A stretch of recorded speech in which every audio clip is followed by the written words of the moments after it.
And welcome back to another edition of Official Word Sports. I'm Vince, and I'm here with my co-host Stevie D. Stevie D, how are you? Good. How are you? You know, I'm okay. I am okay. I'm a little dismayed, I think, in some of the news that is coming out with regards to the NFL, right? I don't know which one to jump into first. I think the one that really bugged me, and they're both right there, right? The one that bugs me is Aaron Rodgers. And Aaron Rodgers decided that he was going to, hey, Dana, welcome. Aaron Rodgers bugs me because he tested positive for COVID, right? But it's not the fact that he tested positive for COVID, right? We get that. It can happen. It can happen to the vaccinated and the unvaxxed, right? The problem with Rodgers is that he lied. He misled the fans. He misled his teammates. He misled the organization. He misled the NFL. And yes, thank you, Dana. Sporting the new lid right here, the Official Word Sports logo up top. Oh, yeah. You know, I feel like I'm a runway model right now. But, let me twirl around a little bit, give me a little of that. No, but Stevie D, he misled everybody, right? It's a narcissistic type. Well, that's Aaron Rodgers, right? I mean, absolutely. He is. And then it came out. Well, and thank you again, Dana. It's hard to get started. Dana's right. These are for sale.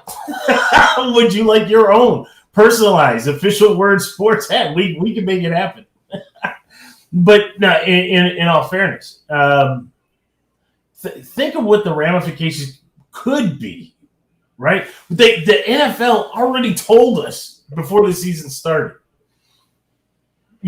what an unvaxxed player and, the potential spread and what could happen to a team, forfeiture of games, right?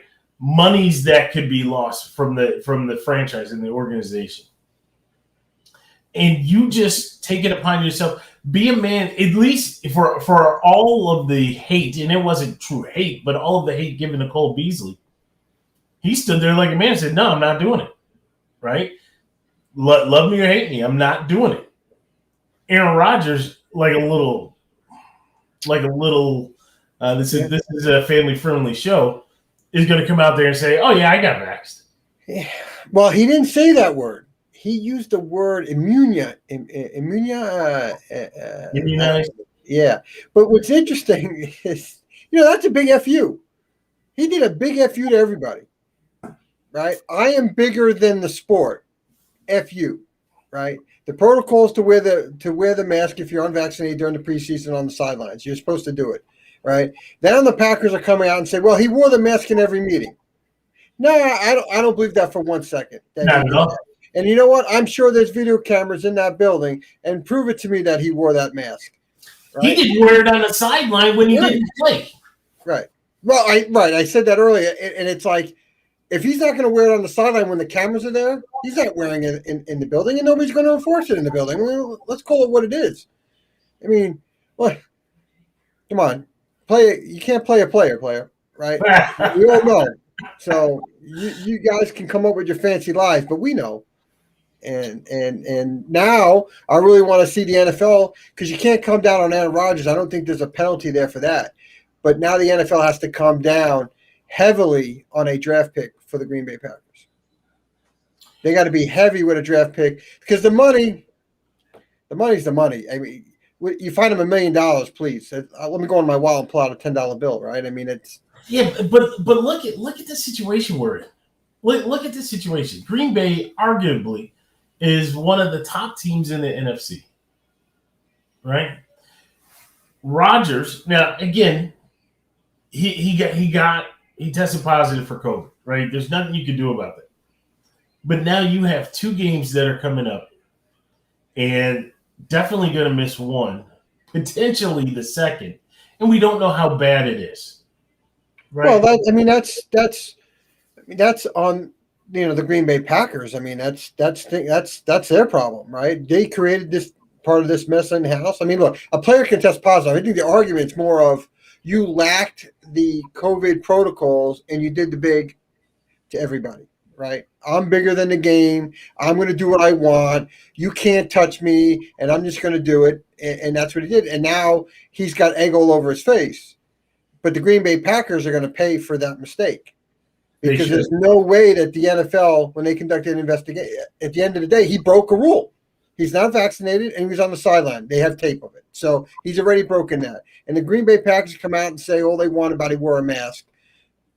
There's video cameras in the building. I don't know how long they go back for, but if you really wanted to see if he wore a mask, you go back to 2 weeks. I think everybody at least keeps 2 weeks on the tape. I'm sure he's not wearing a mask in the building. So they're going to have him there. So I would be very curious as to what the NFL does. Right? Is there any type of penalty, any type of sanction?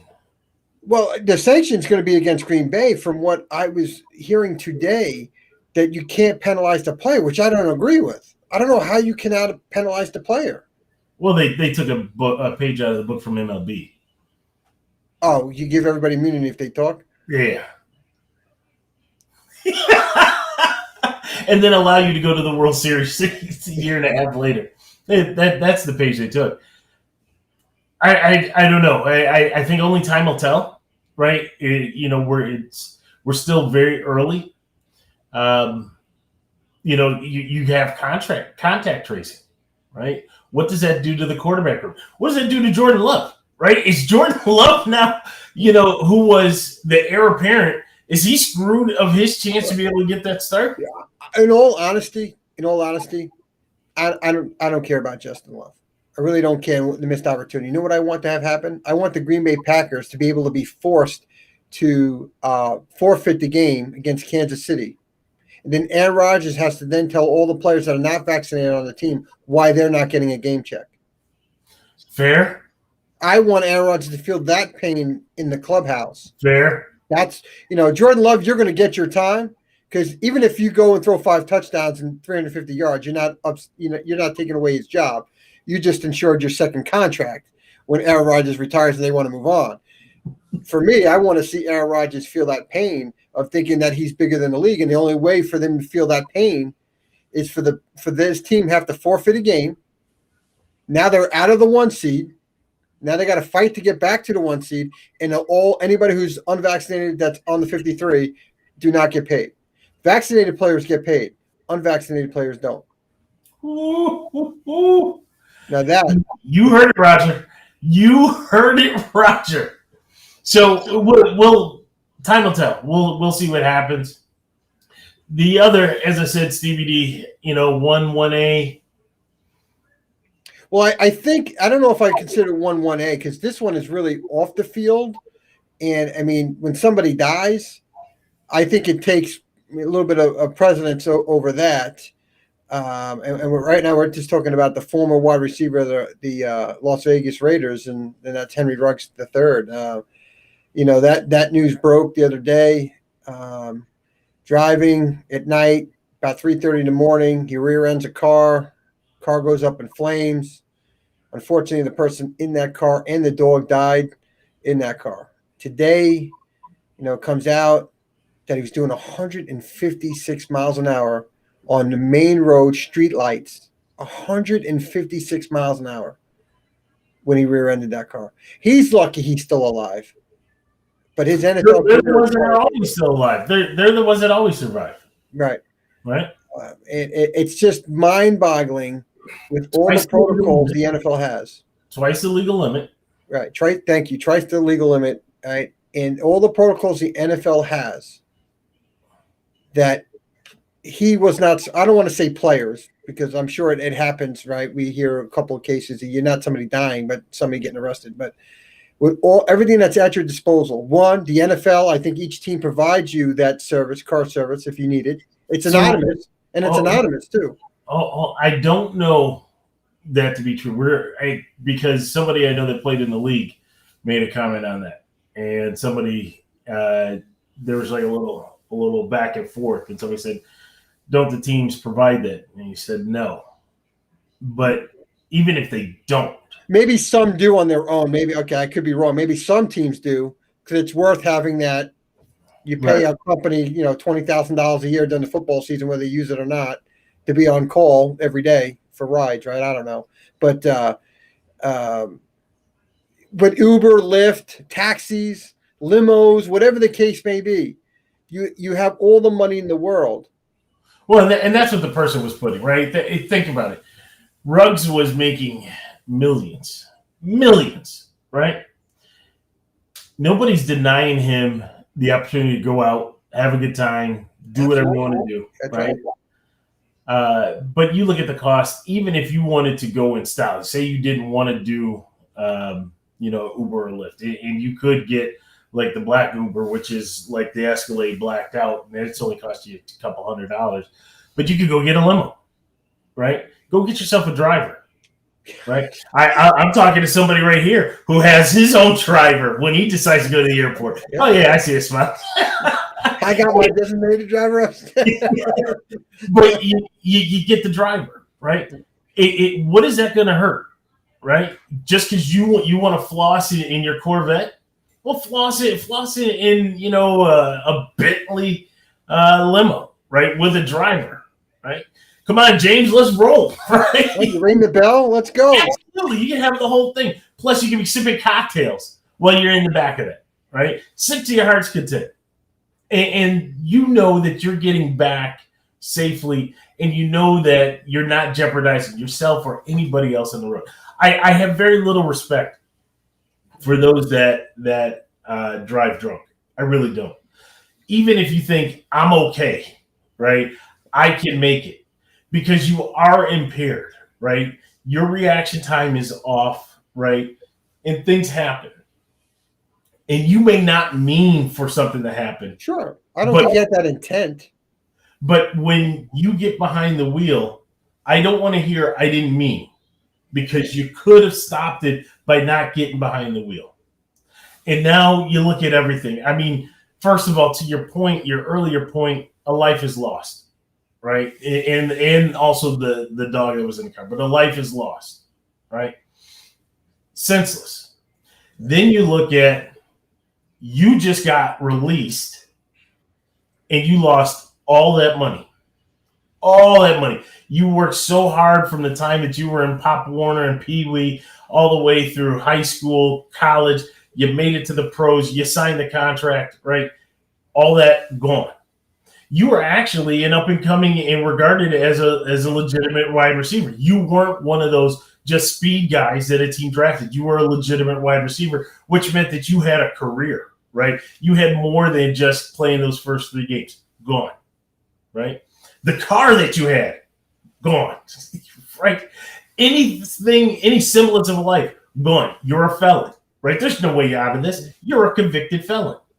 You're going to spend time in prison. And for the rest of your life, you're going to have to think about what you did. How much fun was that party? How much fun was it really going out? Now that you think about it, hindsight being 20/20, but really, how much fun was it? Was it worth it? I have no respect for him. None. Yeah, for me personally, in my personal life, it was an opportunity to help educate my son, who's now 16 and a half, and he's driving.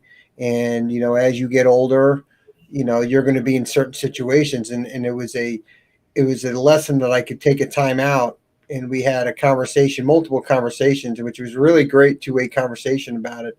We traded some text too when some of the information came out, and he was just, he just couldn't believe, 156 miles an hour, side roads, right, the whole nine. And we just had a really good conversation. And unfortunately, the gentleman who died, if this helps other kids growing up somehow, where parents are able to talk to their kids about the dangers of drinking and driving and what could happen, and maybe something good comes out of the man's death, which is a hard price to pay. But, unfortunately, Henry Ruggs being a former football player, well, now we have to call him a former football player, right, because he's not on the contract.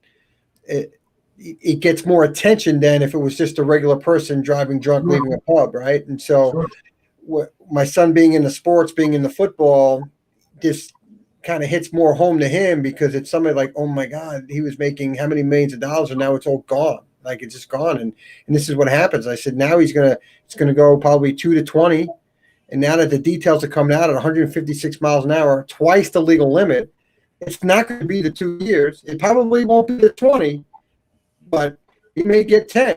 Double digit, right? That's crazy. 156 miles an hour. That is on side streets, not even on a highway. When you think it's more open road, just even if the guy was sober on a normal day at 156, it's hard to fathom. You're doing it where you have traffic lights. So CBD, do you remember probably the last big case of drunken driving where it killed somebody? There was a football player for the Cowboys. Well, to think. The one I'm thinking about happened in Miami. Dante Stallworth. Okay, so that one was definitely newer than the one I think I'm referring to, where I think he killed a friend that won with Dallas. Okay. No, I'm just talking about Stallworth. And Stallworth, again, there's no excuse for drinking and driving. Completely different situation, right? Lost his career, right? I haven't seen or heard from Ruggs. No, I haven't heard or seen a Stallworth since it happened. But from Dante Stallworth, when he had his, from that moment that it happened, he showed so much remorse, right? Ruggs stayed on the scene. Good for you. I guess you sobered up really quick to do the right thing, right? But still, I haven't heard any, and maybe lawyers are telling him don't say anything, right? And so I don't want to completely go in on him, but I know he did not say, I have to take this all on me. I'm so sorry. I'm sorry for the life that was lost. I made a very, very irresponsible decision. Maybe we hear that after. Yeah, I think the attorneys are involved to be quiet because I don't know what the details around Dante Stallworth just because it's been years and years since it's happened, right? So at 156 miles an hour, twice the legal limit, I don't know what he can come out and say that could help his case. So I think his attorneys are just saying quiet and let the legal system play out. It's going to benefit you in the long run. You're already in enough hot water. It's like I tried to explain to my son. It's like 3 hours earlier, he's having the time of his life. He's starting wide receiver for the Raiders. Everything is great. Everybody knows who he is in the club, right? And he's the guy. And then, bam, one decision in life changed the whole trajectory of this young man's life. It's now totally changed. And in a split incident, and that's why I try to, you talk to young kids and say, man, not just this scenario, any scenario, think before you act because it has dire consequences when you don't. What do we say all the time? Yeah. Risk recording is one of them. Yeah. There it is, right? 100%.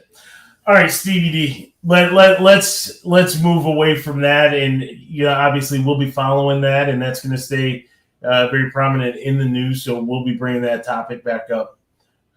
But let's go to another wide receiver. Right, this is wide receiver day. Let's go to OBJ. Right? I got issues with this whole thing. I have issues with this whole thing. Right? I have issues with the Cleveland Browns brass as to what they're doing. I have questions into OBJ. What are you doing? We said when this first happened that this isn't going to work, right? And now it's come to fruition. I have nothing for you, right? The problem I have is why is OBJ still a Cleveland Brown today, right? If somebody can answer me that question, because the trade deadline was yesterday at 4:00. Of all the trades, and there weren't a whole lot, but of all the trades that I expected to see was the Jets trade for Odell Beckham Jr.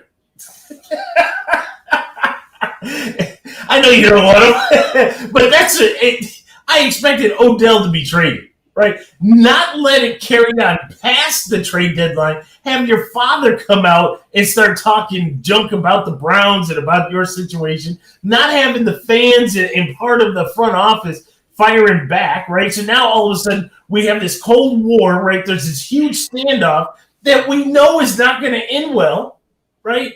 And now I hear Kevin Stefanski basically says, Odell is really not, don't consider him part of the team anymore. Well, I shouldn't have considered him part of the team at 3:59 p.m. yesterday because you should have traded him. You could have got anything. You could have got a fifth or a sixth or a conditional seventh. I'll take a conditional seventh, Stevie D, than just to release him outright. So it's interesting, right? One, did they have a trade on the table? We don't know. Maybe they did. Maybe find one. I'm sure the Detroit Lions could use him, right? Right. So the Lions, the Cowboys would trade for him. I don't know. When you think about this, when you think about a winning franchise, and the Cowboys are not a winning franchise, they're just winning right now, right? Cowboys to me they're whatever, but they're 6-1 right now. I think is their record. And, but Jerry likes that kind of stuff. Yeah, he does. But you know what? Maybe he's finally realized I can't do that. Maybe he's seen what happened with the Giants and with the Browns, and do I want to bring that distraction into a winning clubhouse right now? Then go to Indianapolis.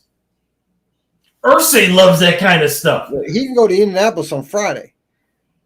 Well, he can't, but he could have gone there for a 6th-round pick, a conditional 7th-round pick. Right. But again, when somebody is labeled a problem child, do you want to bring that problem child into your locker room?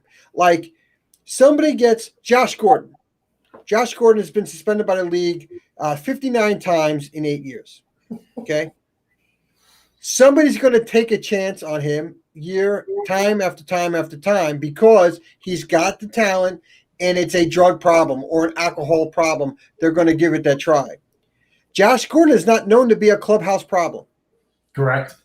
So Correct. I think the difference is do you want to bring that into your locker room? You would have to have a pretty darn strong locker room to be able to withstand that distraction. No. You know why? Because to the same extent of the drug or alcohol problem, every owner, every coach, every GM says, there it is. There it is. There is. If you look at the other 31 GMs that are out there, you just pick up the phone and say, hey, are you interested? Okay, so let's take that theory. I like it, right? Let's take that theory now go to before the season started or after the season.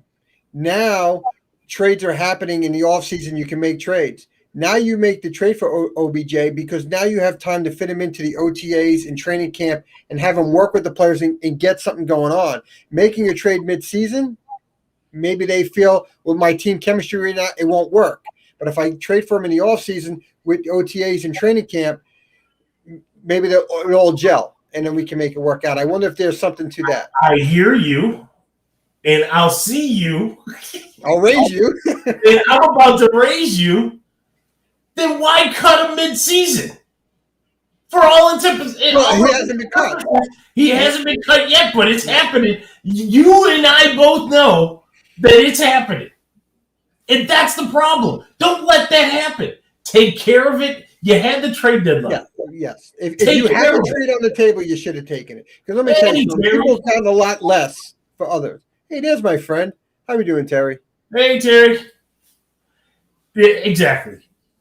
Stevie D, I would have taken anything. To me, it epitomizes the Cleveland Browns, right? And I'm not throwing shots. You're throwing shots. It may sound like I am, but they've completely screwed up the quarterback situation, right? They haven't solidified, and they're kind of stretching Baker on and stretching him on. You haven't had a good quarterback in 30 years. I'm not saying Baker is the second coming of anything, but he's the best of what you've had. I mean, think about it. This is the same team that had Johnny Manziel and thought that he was going to be great, right? Yeah. And you could go down the list of quarterbacks that they've had, and finally you have somebody, and you're screwing that up. right? You've screwed up. You think going and signing Jadeveon Clowney that this is some big signing. This is a guy that's gone from team to team to team over the last 3 to 4 years. He's not the guy that blew up the running back in the Outback Bowl or whatever bowl game that was. That's not the guy, right? He's average at best, but you think that he's going to bring out the best in Myles Garrett? There were so many other guys that were out there. They keep making mistakes up and down the line. There she is. And Mrs. D, don't worry about the beard. Don't worry. Have no fear. Have no fear. You're good. I mean, come on. What you got to do me like that for, man? Well, we got a shot on Thursday. I didn't talk about, is that what it is? You keep it as long as you win? As long as we win, it stays. So I thought you were taking a shot that we are going to lose to the Colts, and then it's gone. Well, see, the problem with that, Mrs. D, is that means that you're rooting for the top 60 quarterback in the NFL. And we know that that's not going to happen. Your defense is going to get 2 picks. I hope so.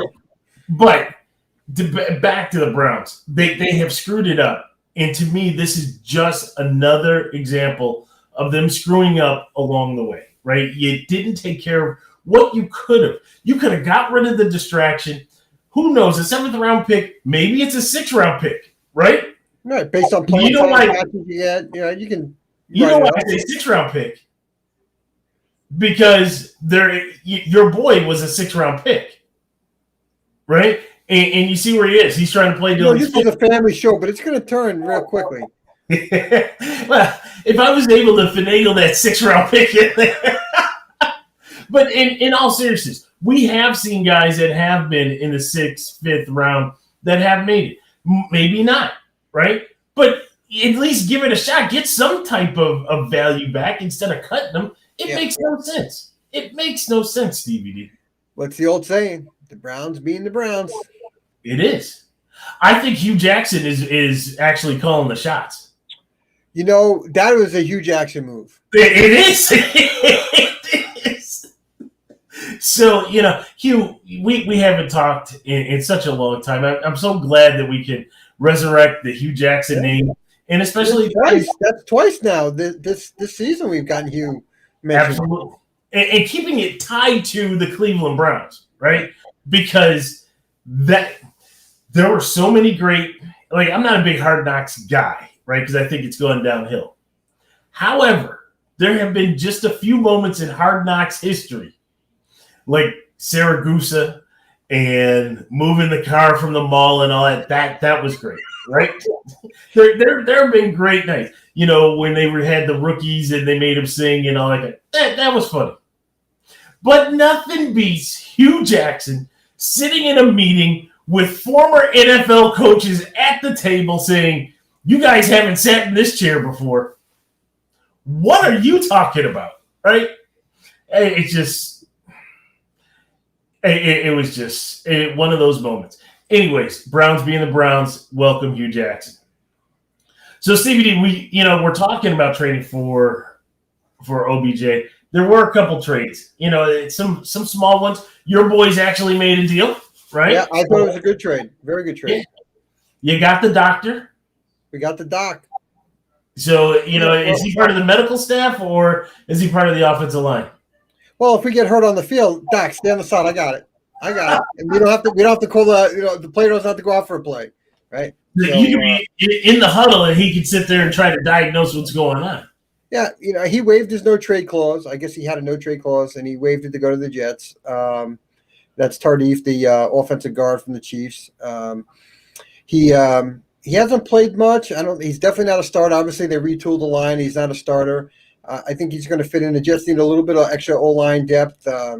We got George Fan is out this week, but Becton's still not back, so they needed some O-line depth real quick.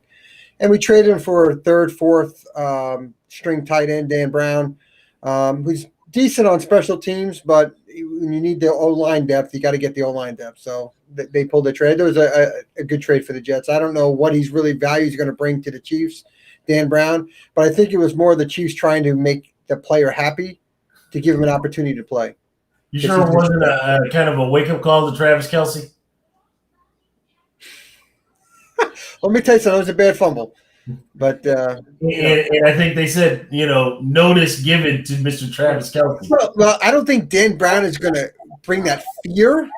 I'm just going to throw that out there, But what's interesting, and I know this. I mean, it's going to come out of left field, but tell me, the Peyton Eli show was not hilarious this week. I wish I had the clip. So the whole thing is, I've been a fan of when they're on there, but nothing. You know where I'm going. Nothing beats Peyton sitting there saying, "Yeah, my son's a big Josh Allen fan. Thank you very much for the jersey. Oh, I really appreciate it." And he goes, "And just to let everybody know, he sent him a game-worn with grass-stained jersey, right?" So everybody's like, hey, that's good. Then he goes into, oh, by the way, on my kid's flag football team that I coach, yeah, that was pretty funny. My son, on the back of his jersey, has your name on it. Not the Manning name, not my name, not his grandfather's name, not anybody from the Manning tree, but Josh Allen. He has J. Allen on the back of it. And so then Josh says, well, do some of the other kids have like Beasley and Diggs? Manny's like, no, they have their own names on the back of the jersey. Now, I guess if you're not a Bills fan, but it was just, listening to Peyton, you just die laughing. You just die laughing. Yeah, it was good. I picked them up at some point Monday later, and so I got to hear them, and it was it's always fun to see them. And honestly, I think that's going to open up the door possibly for other interesting telecasts in the future, maybe with Amazon, the online streamers where, if this really works, maybe I can. I mean, look, Peyton Manning's got a really great personality. Eli is very dry, but can be funny at times because he's so dry. Right? And I guess it plays well with each other.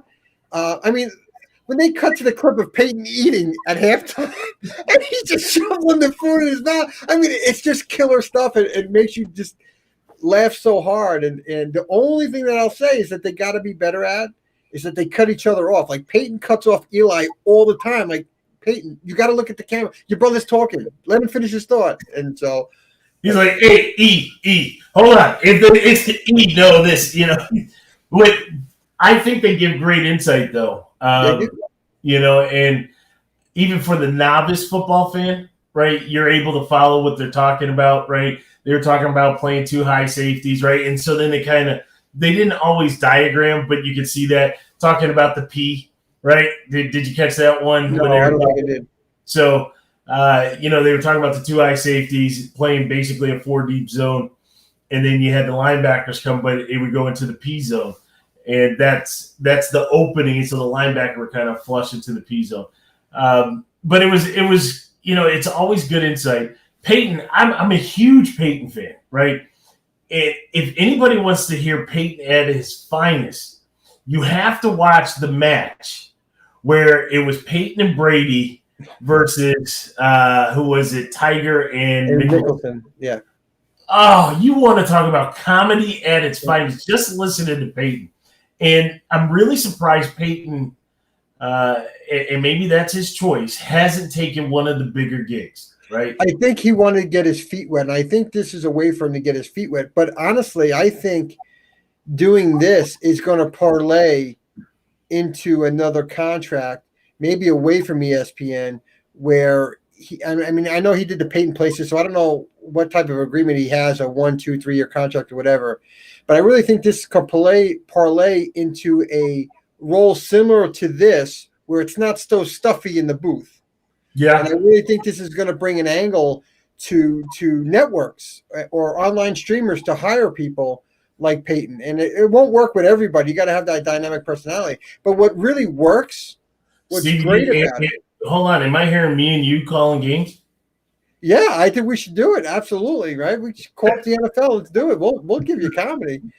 But the other thing that it brings is, like last night, you heard Josh Allen was there, Yeah. Strahan was there. I think John Stewart. I heard John Stewart was there too. He was the first one, which was funny too.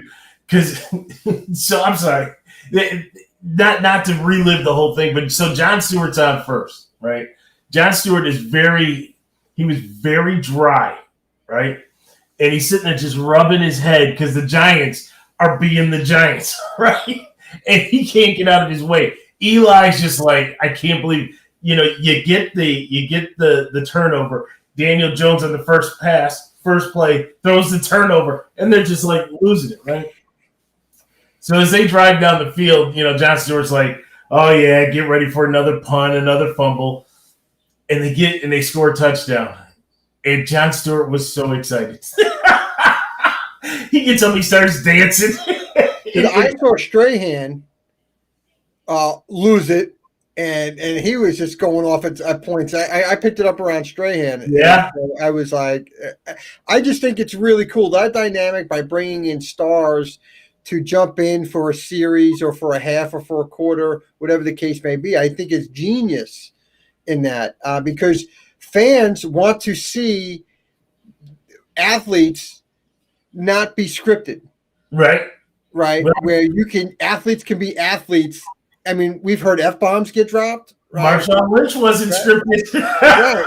But I think that's what the raw fan wants to hear. I mean, think about it. Do you have more people watching ESPN2 than ESPN of the regular telecast? Right. How those guys must feel like nobody cares to hear your voice, guys. That's how bad you are. They want to go to ESPN2. Wow, that's a big statement.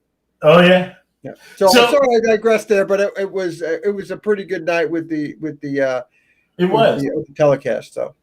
So a couple things I want to touch on. So we did have the trades. Obviously, your Jets made a trade. A big, and it caught me off guard, was the Chiefs making a trade.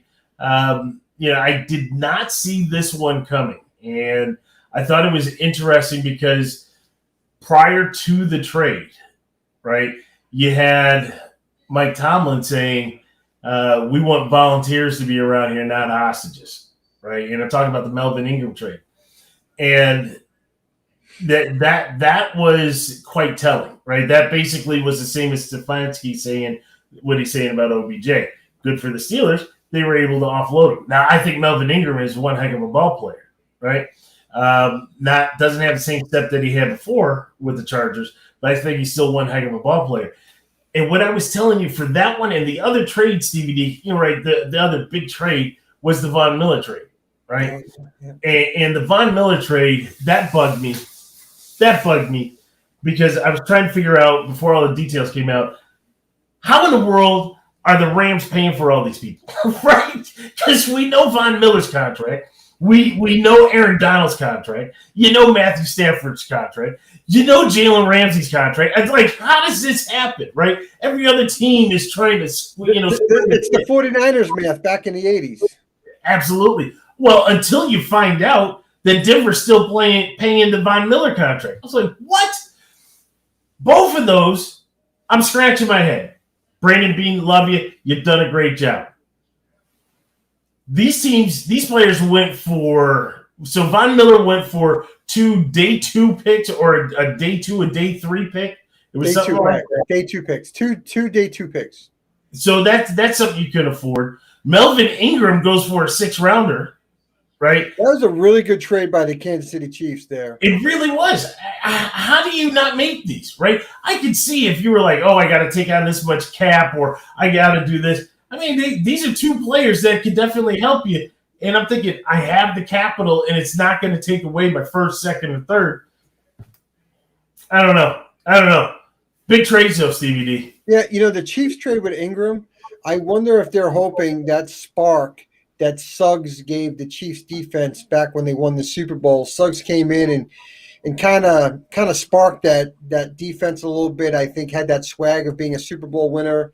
A proven guy, a proven veteran that, he's got all the accolades, and people are going to say, I'm going to listen to him. And that kind of really sparked a little bit of that Chiefs defense there for the Super Bowl. And I wonder if they're hoping that same type of thing to shake up that defense a little bit. So only time will tell. Yeah, for sure. So a non-trade and something else. And busy week in the NFL this week. Busy week, and that is Derrick Henry. So I'm not crying. I'm not crying because now we're going to see what kind of quarterback Mr. Tannehill is. I mean, luckily for the Titans, and if they can change midstream, right, you still have two great wideouts, and that's what you need to start an offense. They're trying to bring in AP, or they brought in AP. I waited for the hamstring to go in the second week. Stevie D, how come no call to Shady? Because he runs with the football out, and people just, it's too easy to cross the fumble. I don't know, right? I can't speak to why Shady, not AP. Because neither of them are a Derrick Henry in run style. Like, if you were like, I need to have a runner like Derrick Henry, right, you're not going to find the size and speed of Derrick Henry just waiting around. But maybe you can find the size, right? Yeah, I couldn't tell. Maybe somebody there in the coaching staff's got some history with Adrian Peterson, and so maybe they felt that he would be a better fit than Shady or some other running backs. Because there were talks that the Titans were reaching out to the Jets about a couple of their backs, maybe like a Ty Johnson or Perrine, but no trade was made there. So, it could be along the lines that somebody worked with him in Minnesota or Washington, and they said, let's bring him in. So for fantasy owners that were riding high with Derrick Henry and getting 40 points a week, welcome to my world. Welcome to my world where you get 3 points from each player. Just welcome to my world. All right, Stevie D. We've gone long enough without talking about the man, the myth, the legend, Mike White. Hall of Famer, Mike White. I mean, you want to talk about a whirlwind, right? He gets his first start, has a career game, right? Career game. In his first start in the NFL, he's the NFL Player of the Week. And oh, by the way, the Hall of Fame is called and says, we want your jersey, cleats, and all this stuff to put into the Hall of Fame and do an exhibit, which got displayed as of today at the Hall of Fame. I don't know how he's not going to crap himself in Indianapolis this week, because all that attention that he's gotten, I wonder where that shift is, the focus has shifted away from football to all the extras. But hey, man, congratulations to that kid, right? He got drafted in 2018, been with like 5-6 different organizations since then. USF guy. Yes, I did see that. I saw a highlight clip of him over at USF, and he played Western Kentucky or something like that too. I mean, he put up ridiculous numbers in college, right? And he got his opportunity, and he made the most of it. And I thought they had a good game plan for him. And what Salah said after the game, he said, look, our game plan really was not anything different. He said what happened was our game plan was to go and stretch and go downfield. He says, but it was covered, and he took the underneath all day. He just took it all day because he was gaining 7 yards a pass. So here's the question. Yeah. I haven't been following the New York media. I know you have. Why now, and why not for the last 6 weeks? Why now? Why now for what? I'm not sure I know the question. So why are we seeing an execution of the game plan now? And you got the guy that you invested the second pick overall. Here's what I think is 10 times better than this guy who is bounced around, and he can't comprehend the offense. I know what I think. I think Zach Wilson is just trying. He's thinking he's back at BYU, where I can sling the ball 40 yards downfield all the time. In the NFL, it doesn't work that way. And so, like I told you, what I saw out of Mike White in the relief performance against the Patriots was that he looked at his progressions. If it wasn't there, he went underneath and got yardage. And that's what he did in this game. He looked for the receivers. I mean, there was some throw balls. I mean, Aren't your coaches saying that to Zach? No, I don't think so. I don't think That's so. a problem. Then that's a problem. I don't disagree, right? And I think there's a couple things that change. Mike LaFleur is off the sidelines. This is the first game all year he was not on the sidelines. He went up top. He let the quarterback coach run the field. He went up top. Now he's the OC. He's the OC, LaFleur, right? So our quarterbacks coach stayed on the field to work with Mike White, go through the iPad film, what was going on, the pictures or whatever, and LaFleur was up top. Now, Zach Wilson stayed up top on Sunday next to LaFleur and watched it from up there, which I think is helpful for Zach Wilson.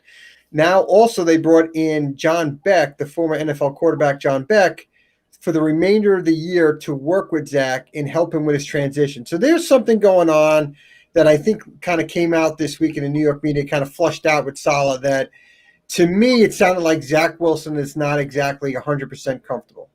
And so they brought in somebody who's a quarterback guru that works with many quarterbacks. Zach Wilson is not You're saying John Beck is a guru? Well, he works with a lot of quarterbacks in the NFL in the offseason. And so he's got a clientele that he works with, that he helps with. Now, I'm not calling him the quarterback whisperer, but he's got a company. That's what he does.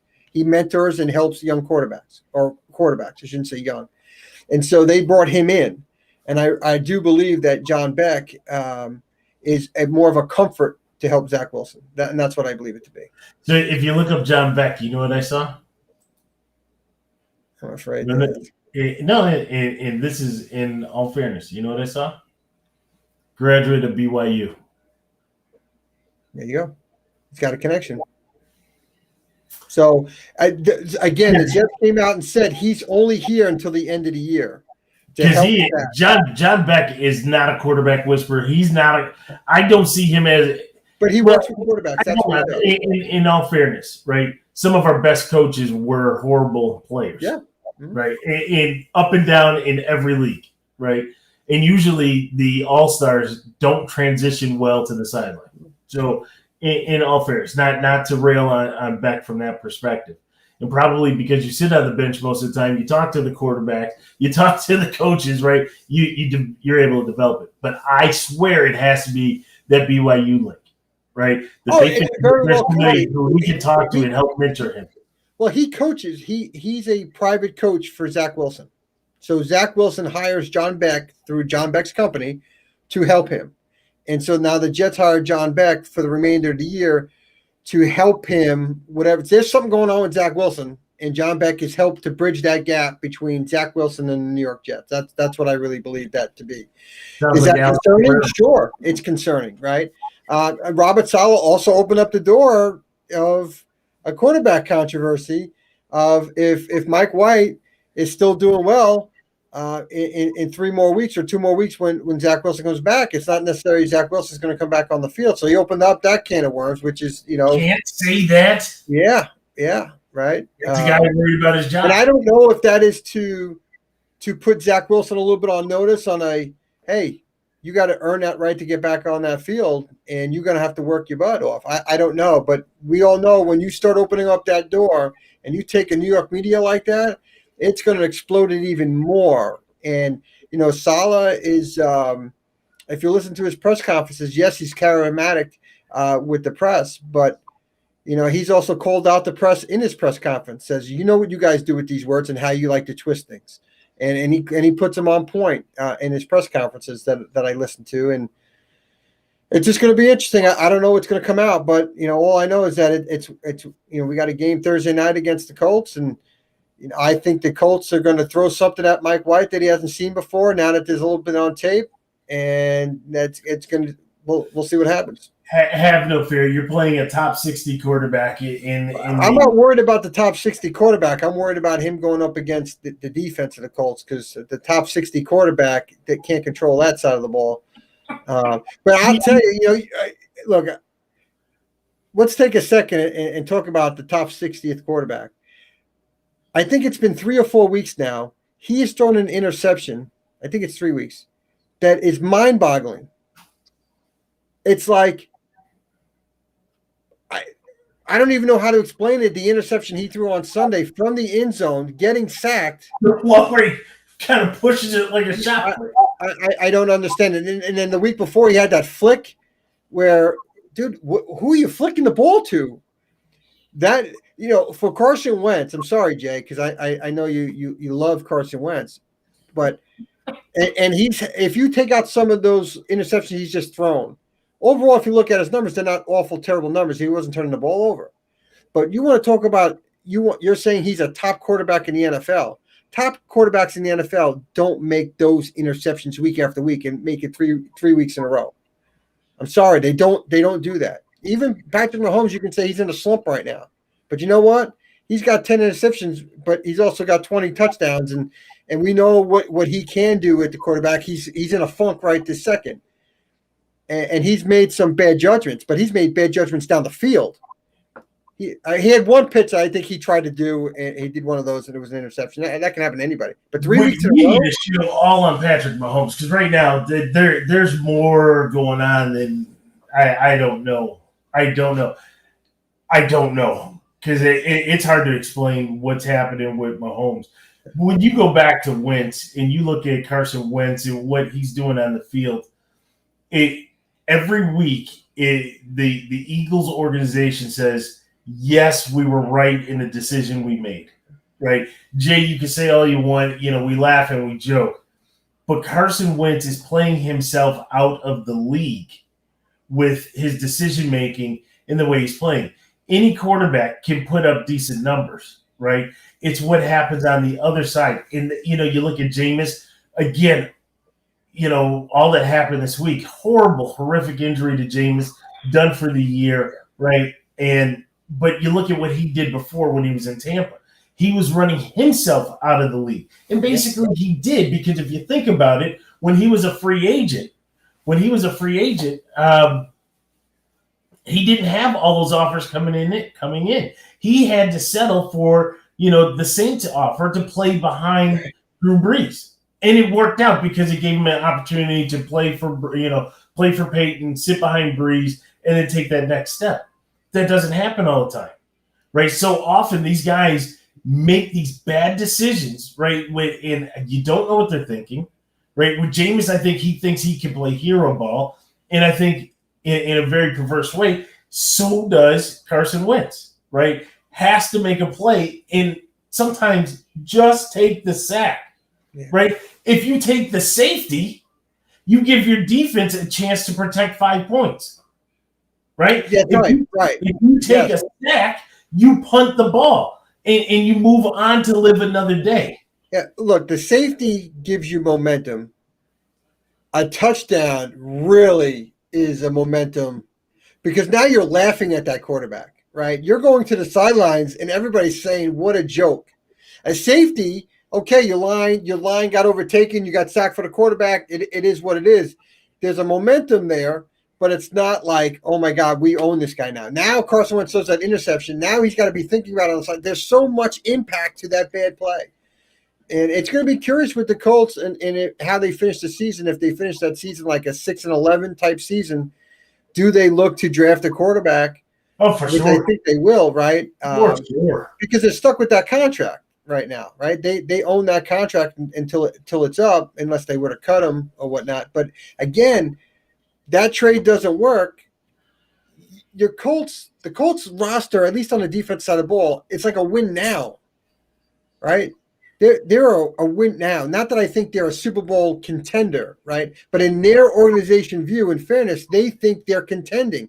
They could win that division title. They could win a playoff game or two. Like they're competing for that right now. Like the Jets are not in that mode. The Colts are, and with Carson, it's just not working. I don't think it's going to work. They're misguided if they're of that same mindset. They are complete. They're fooling themselves. They're fooling the fan base. They're fooling everybody. Stevie D, let me segue over to my Buffalo Bills. So for all of Bills Mafia who went into this week thinking, all right, so we went down to South Florida. We just dominated, laid a goose egg, and now we're coming off of a bye. We're at home. I don't know what happened in that first half, right? And truth be told, the defense played a great game defensively. I think that there were spots where they were a little shoddy, but, in the Leslie Frazier bend don't break, right? At the end of the day, you're going against Tua. They didn't break. But offensively is where every Bills fan, every member of Bills Mafia expects to see results, right? I'm okay with the occasional 3-and-out. I'm okay with the opening 3-and-out, right? But when I start seeing you go 3-and-out, 3-and-out, 3-and-out, when I start seeing the play calls that are happening and you start scratching your head like, what in the world are you calling? I don't have an answer for it, right? I gave the excuse a couple weeks ago, and not that it was an excuse because I don't want to diminish it, but I know Brian Dable was going through some family issues, right? He had just lost his grandfather for that one. I get that. We're 2 weeks later. I'm not sure if you're still thinking about that. I don't know what was going in the game plan. I do know what was going in the game planning, and that's what I don't know what was going in the game plan is CBD, and it doesn't sound right. What was going into the game plan is that you resurrected a game plan from last year that part of it worked this year, right? You had the deep post. You had these routes that were, 15 intermediate routes that were 15, 20 yards, right? Where you're dragging all the way across the field, right? But you were breaking the zone. And there were pockets, right? Regardless of Miami's defensive backs, there were pockets that Josh was able to throw, and you're hitting big plays, whether it be to Diggs or to Sanders or Gabriel Davis or whoever it was, right? And so in your mind, you're like, well, we'll do that again. Well, hold on, Brian Dable. For as much as we disrespect the Dolphins, right, it's still a professional organization. Those are professional coaches that are sitting over there. Sure, their fans may be going at them saying, what are you doing? Why are you calling this? Blah, blah, blah. But they're still professionals over there. And they had a top defense last year, right? So why wouldn't they look at what happened in the second game of the season? Why don't they look at what happened then? Why don't they look at what happened the previous times in last year and say, you know what? We're going to do something a little different so that they can't beat us with that. And I'm willing to bet that they thought, there's no way Buffalo's going to call that same game plan that they did last year. And you do the exact same thing. And you know what the result of that is, Stevie D? What's the result? 3-3. That's the result. I saw your score, and I said, what in the world's going on with that? To the point, I had to check my fantasy because, Josh is my fantasy quarterback. I had to make sure he didn't get hurt. Yeah. Because it was mind-boggling to me that they only scored 3 points at half. And, obviously the second half turned out to be much different. You put up some points in the second half. But so you did, right? And again, in every scenario, the better team won out. Yeah. Right? The better team won out. You better have won that football game. What's that? You better have won that football game. Sure. But the better team won. But what happens when you play a team that is equal or maybe just a little less than that? Well, look. You're not coming back with a victory. No, but you talk about each game is different, right? And coaching, look at the Bengals and the Jet game, right? Nobody had the Jets winning that football game. Nobody, right? And the Jets went down. They scored the touchdown, right? The next play, the next time they had the ball, the Jets had an interception and had a goal line stand. Jacked up the fans, right? They went for it on fourth down. We got a sack. And it just seemed like, okay, we got ourselves a game, and the Bengals are in there for a dogfight all game long, right? And you look at your team, you guys made adjustments at halftime and were able to show the dominance over the Miami Dolphins in the second half. But I was a little worried for you, man. I was saying, you can't lose this game. You cannot do that. You cannot lose this game. So, yeah. I think there were others that are running up and down that sideline that this isn't going to happen. Just don't fall susceptible to the trap. Don't allow the record to dictate how you play. Each game, each play should get you prepared for the next play. They get you prepared for the next game. so that you are ready to take on each and every opponent. Don't take the Jaguars lightly. Don't take, and no disrespect, don't take the Jets lightly. You're a better team. Well, I'll tell you one thing: if you got a winning record, do not take the Jets lightly. Well, The Cincinnati Bengals, I found real quick that a lesser team can come up and bite you, right? But don't do that, right? You on paper, and this is no disrespect to your Jets, but on paper right now, you are a better team. Play like the better team, right? The Jets are definitely better, and build that momentum. So, we'll see. A lot. You just caught that? Did you? Yeah. You know what? How I caught it? Because all of a sudden I see this grin, and I was like, ah. So I wanted to give you a story, right? It's about your boy. So I'm at the day job, right? I'm at the day job. So I see my CEO's door open. So go pop it, knock on the door. Hey, what's going on, right? He's at the far end of his office. And as I'm walking in, I look over. This shadow box picture framed picture of your boy wearing his Bucks uni, and it's all a breakdown of his ring. Now, you're probably not supposed to talk to the CEO like this. Probably should not happen, right? What is this? Well, you know what you have to do then? You have to replace it with a Josh Allen one. I need to. Well, to your point. So I went out. I was like, we can't have this here. He's like, yeah, it's a gift. We got to put it up, yada, yada. I'm like, no. He represents cheating and everything else like that. Are you looking for your TB12 jersey? No, go ahead. Your TB12 hat? Is that what you're looking for?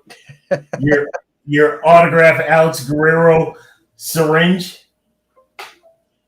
Yeah, I said it. Your Alex Guerrero syringe. Wow. Anyway. Go ahead. Go with your story. Wow, Terry's throwing jabs. She said, this is more than a grenade. Looking for a new job. Wow. She's back. Anyway, Stevie D, to end the story. So I was like, you can't do that. And he's like, I said, well, we have a sponsor and we have a relationship with one of the sponsors of the Buffalo Bills. Maybe we should see if we can do something to replace that. He seemed like he was open to the idea, but in typical CEO fashion, he cut you right down like, nope, this is where this is going and this is how this is going. So the good thing is that I will not have to look at that. I told him that, and he said, we're okay.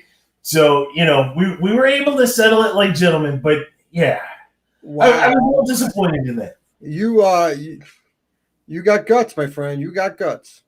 Well, I have to say I have one of the coolest CEOs in the world, so I can get away with that. And I have one of the coolest CFOs in the world. So my C-level team, you can have a good conversation. They treat you with respect. So I respect that 100%. But, in typical Vince fashion, you have to show some of the passion. Sometimes it works, sometimes it doesn't. I just need to make sure I know my point and my level. Because sometimes you don't want to overstep and then have to kind of walk it back, right? So, Stevie D, we went through a list. It was a crazy week. Absolutely a crazy week. You may have thought that the week Dana's still on. So here's the story before we wrap it up. So I got the new hot off the presses, right from the manufacturer, the official OWSports hat, right? Got the logo on there. Went with the classic snapback, right? Got that on there. So loving the hat. So I'm talking to Dana, right? And Dana's like, you should sell those.